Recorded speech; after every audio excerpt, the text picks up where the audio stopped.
Hey, I'm Becca with the Happy Ever Crafter, and today I'm going to show you how to use two different kinds of masking fluid to create some really cool pieces of art. Let's just jump right in.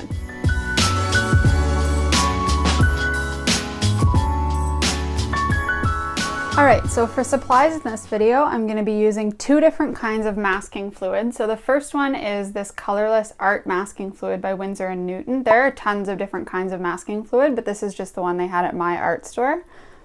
And then I'm also going to be using this Molotow masking fluid marker. So this comes in different size tips, and this is just normally like a normal bullet tip marker, but it's actually masking fluid. So this is really handy as well. And then for brushes, I'm going to be using just a crappy Artist Loft, like cheapy one. This is going to be to dip in the actual masking fluid, and I use a crappy one because the masking fluid tends to get stuck in those bristles and it's really annoying, so I don't want to ruin my good brushes. And then I'll be using this bigger Princeton snap brush to actually be putting paint over top. I'll be using this rubber pickup tool, so I'll link to this below. This is just a really handy tool that will pick up the masking fluid when you're finished. And I'll be using a heat gun. If you don't have a heat gun, you could also use a hair dryer, or you can just let it air dry, but it takes a while. And then I'm using Strathmore Bristol paper. This is one of my favorite papers. It's just nice and smooth, and I find it works really well.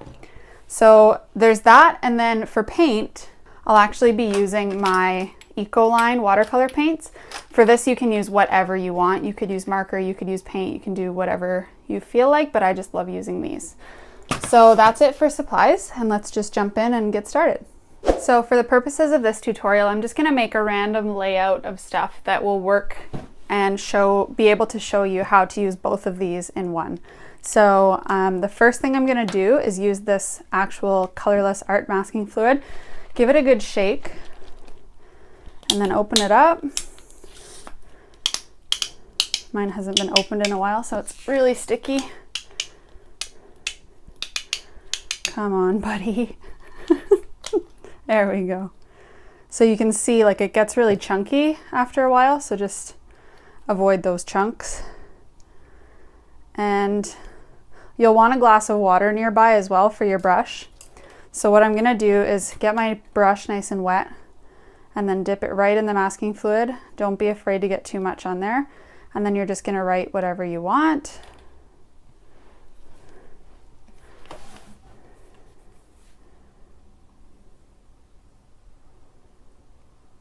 Now you want to make sure that you have enough on your brush that it's actually leaving it on the page and it's not streaky. So what I do is I keep continuously dipping in here and in the water, and that just gets it to run nice and easily.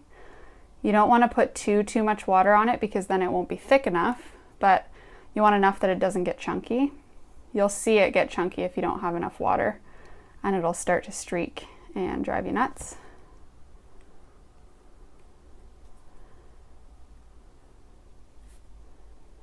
So I'm just going to write how to.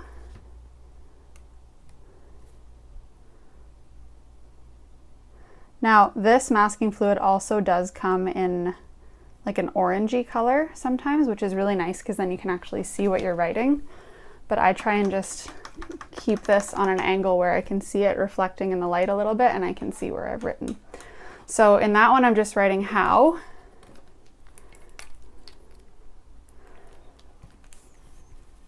How to. And so same thing with this pen. You'll see it starting to get chunky sometimes, but you just want to make sure that you have it running enough that it'll cover that area.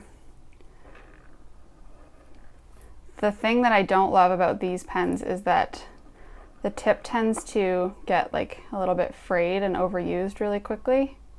So I try to be pretty gentle with it, but sometimes you need to just give it a good shake and get it running again.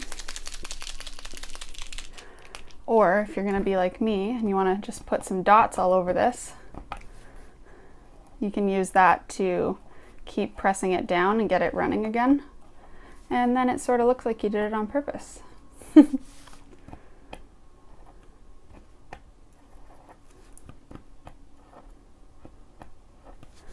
And then I'll just go back and make this a little bit thicker here.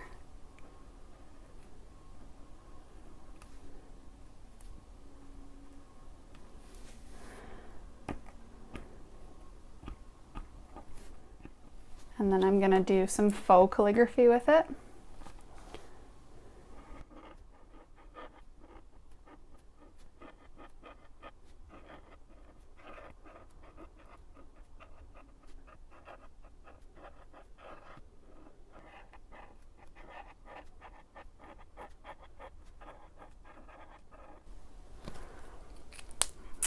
Okay, so now my composition is all set. Actually, I think I might add a couple more details here.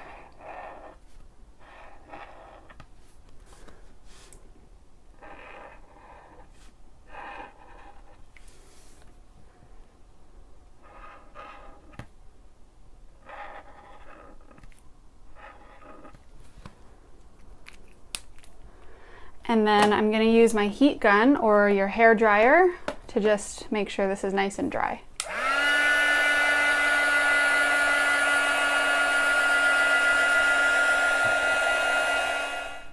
So again, you can do what I did there with the heat gun and make sure it's really dry, or you can just wait it out. You just want to make sure that it's really dry, or else when you put your paint on top, it'll kind of seep through. So mine's nice and dry. And I'm going to open up my paints. I think I'll use purple and blue, maybe a little bit of yellow. And so I'll just open these up. And I'm literally just gonna paste some of this color on top.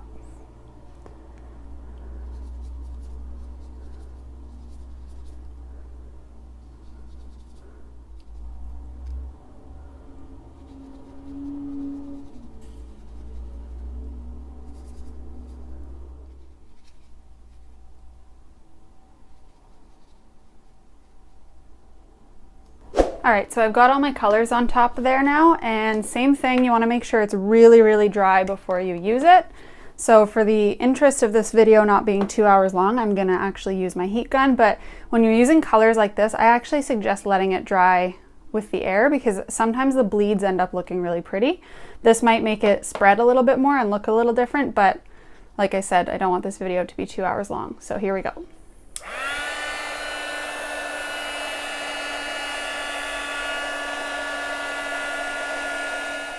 So this is pretty good and dry now, and what I'm gonna do is use this rubber pickup tool. So if you don't have one of these, you can also use an eraser, or you can use an X-Acto knife. It's totally up to you, but I find this works the best.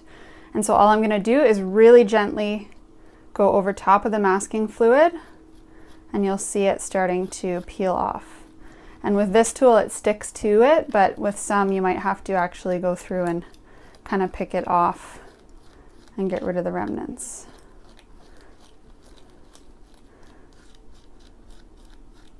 So this is a good example. Here you can see how I didn't let it dry long enough, and now the paint has sort of seeped in, but you get the idea.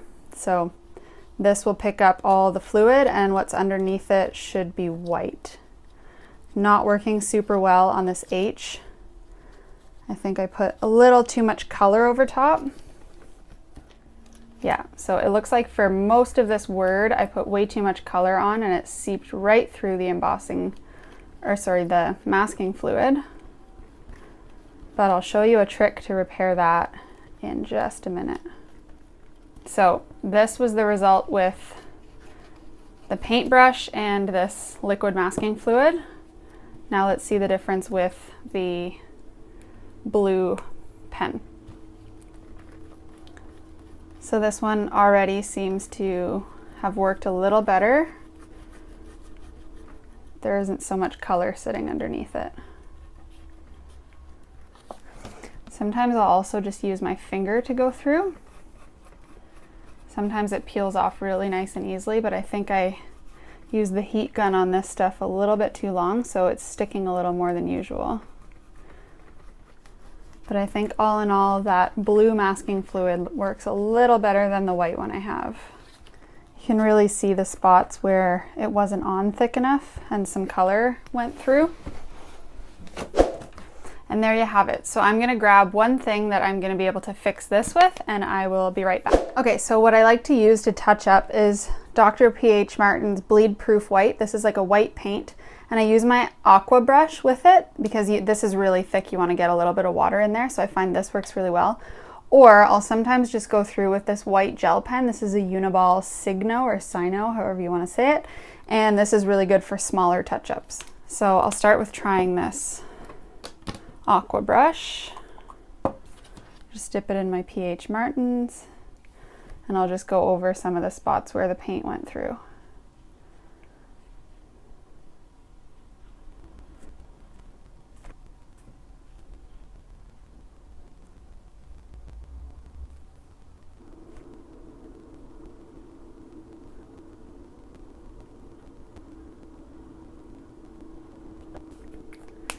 And there we go. So if that dries and there's still some color going through, you can do a couple different coats of it. But usually Dr. P.H. Martin's will be a great sort of whiteout for mistakes like that. And then the last thing I want to do is go through and take off these little dots.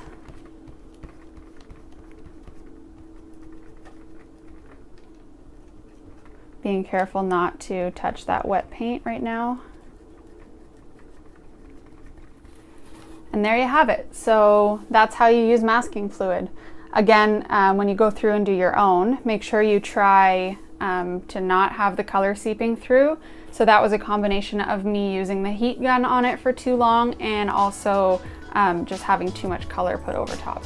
But other than that, I hope this tutorial was helpful for you, and I would love to see it if you try it, so make sure you tag me if you do. Talk to you later.